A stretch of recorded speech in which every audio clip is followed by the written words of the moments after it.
വേണ്ടി വന്നാൽ കീഴടങ്ങാനും നമ്മുടെ മുഖ്യമന്ത്രി പിണറായി വിജയൻ അറിയാം. പക്ഷേ പകരം എന്തെങ്കിലും കനത്തിൽ കിട്ടണമെന്ന് മാത്രം.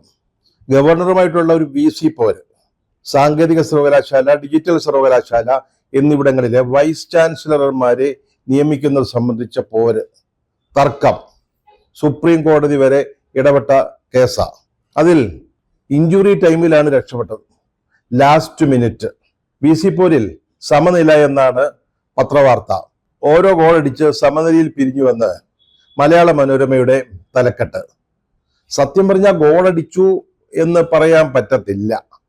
ഗോളടിക്കാൻ പാകത്തിൽ രണ്ട് ടീമുകളും രണ്ടുപേരും അവരുടെ ഗോൾ വലയം തുറന്നിട്ട് കൊടുത്തു എന്നുള്ളതാണ് ശരി. അങ്ങനെ ഗവർണർക്ക് നിർബന്ധമുണ്ടായിരുന്ന ഡോക്ടർ സിസ തോമസിനെ സാങ്കേതിക സർവകലാശാലയിലും മുഖ്യമന്ത്രിക്ക് ഏറ്റവും പ്രിയപ്പെട്ട ഡോക്ടർ സജി ഗോപിനാഥിനെ ഡിജിറ്റൽ സർവകലാശാലയിലും VC ആയിട്ട് നിയമിച്ചു. ഇന്നലെ രാത്രി നടന്ന സംഭവമാണ്.